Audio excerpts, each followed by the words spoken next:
Halo dan salam sejahtera, selamat datang di channel YouTube Nerly Adria Sinabutar. Di video berikut, saya akan menjelaskan cara mengisi grafik evaluasi kehamilan di buku KIA revisi tahun 2024 ya. Semoga teman-teman semua sudah memiliki buku KIA tersebut ya.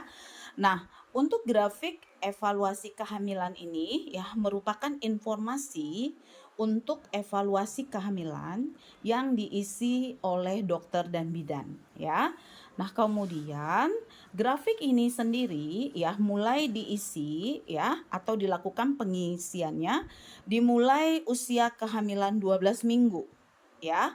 Nah, kemudian sekarang saya akan memperkenalkan bagian dari grafik ini. Yang paling atas ini adalah pemeriksa ya.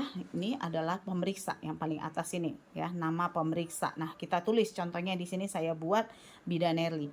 Nah, kemudian di bawahnya itu ada tanggal bulan tahun. Nah, kita buat di sini. Misalnya seperti saya sekarang mengerjakannya adalah tanggal 26 bulan Februari 2025. Nah, kemudian di sini ada angka 8, kemudian sampai 42, ini adalah usia kehamilan ya.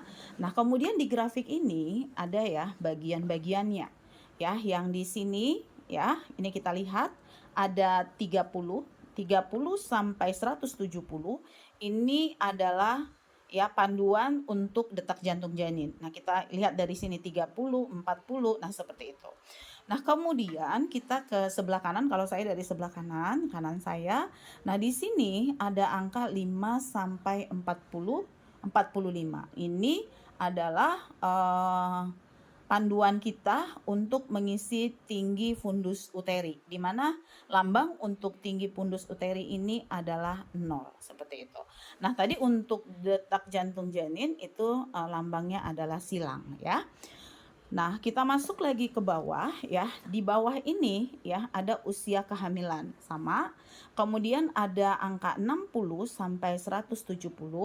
Ini adalah panduan untuk pengisian tekanan darah ya atau tensi. Nah, kemudian di sini juga untuk tekanan darah cara pengisiannya seperti itu. Misalnya kita nanti tentukan ya, misalnya dari atas itu seperti ini, kemudian bawah kita tarik garis sesuai dengan hasil sistol dan diastolnya. Nah, kemudian untuk nadi sama di sini kita mengikuti dengan kodenya adalah titik ya. Nah, kemudian di bagian bawah ini ya, di bagian bawah ada gerakan bayi, kemudian ada pemeriksaan laboratorium dan ada pemberian obat. Nah, untuk cara pengisian gerakan bayi ya, ini dimulai pada usia kehamilan 30 minggu. Ini sudah jelas ya, kita ikutin nih, 30 minggu. Nah, untuk tanda pengisiannya ada lambangnya ya. Jika gerakan janinnya itu antara 10 sampai 12 kali ya, 10 sampai 12 kali per 12 jam ya, maka kita akan memberikan tanda ya itu positif. Misalnya di sini ya, di sini misalnya usia kehamilan 30 minggu ya. Pergerakan janinnya berapa Bu? Pergerakan bayinya bergerak berapa kali Bu? Ada 12 kali, 12 jam nggak Bu? Ada. Nah, kita tulis di sini tanda positif ya. Tapi ketika ibu tersebut datang periksa di kita, misalnya di usia kehamilan 36 minggu, kita tanya, "Ibu, tadi pergerakan janinnya hari ini ada nggak 10 kali?" "Wah, tidak ada, dari pagi tidak bergerak." Nanti kita boleh nanti kodenya di sini, ya, strip seperti itu. Nah, kemudian hasil pemeriksaan lab itu tinggal dituliskan saja hasilnya ya. Misalnya urin protein ya, reduksi hasilnya apa ditulis di sini. Nah, untuk hemoglobin ya hasilnya dituliskan saja ya. Kadarnya berapa di sini? Misalnya di sini 12 ya, tulis 12. Nah, kemudian di sini ada pemberian tablet tambah darah ya. Karena kalau untuk pemberian tablet tambah darah kalau sudah diberikan di sini boleh diberikan tandanya adalah positif ya. Nih HB tulis kadarnya kemudian ditulis positif. Nah, kemudian di sini ada pemberian kalsium ya dan aspirin ya. Kalsium dan aspirin biasanya kalau untuk kalsium ya nanti diberikan kodenya itu adalah positif ya, kalsiumnya positif ya.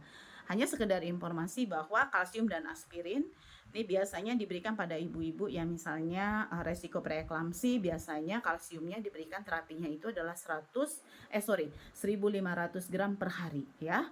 Nah, kemudian aspirin biasanya 80 mg. Nah, kemudian jika mendapatkan terapi aspirin atau kalsium tadi tandanya adalah positif seperti ini ya. Oh sorry, jangan dilingkarin ya, positif saja seperti ini. Nah, sekarang coba ya kita masuk di pengisian dari grafik ini. Misalnya saat ini ya, seorang ibu hamil di tanggal 26 bulan 5, kita tulis tanggal 26 bulan 5, tanggal 26 bulan Februari tahun 2005, pemeriksaan bidan Nerli di usia kehamilan ya, pasien datang dengan tekanan dengan DJJ-nya 120. Nah, kita hitung dari sini ya. 30 40 berarti 120 tuh di sini kita kasih tanda silang. Oke. Nah, kemudian berapa untuk TFU-nya? Nah, TFU-nya kita lihat ke samping, teman-teman. Misalnya TFU-nya itu adalah 20 cm ya. Dari sini 20. Nah, kita lihat di sini. Oke, masuk di sini. Ini dia, sebentar ya. Ini 5 10. Nah, berarti di sini 20. Nah, untuk kode ya, kode dari pengisian TFU ya di sini berarti kita lingkarin. Nah, seperti ini. Ya. Nah, kemudian berapa tekanan darahnya? Misalnya tekanan darahnya adalah 120. Kita lihat nih, kita panduannya ke sini 20 minggu 120.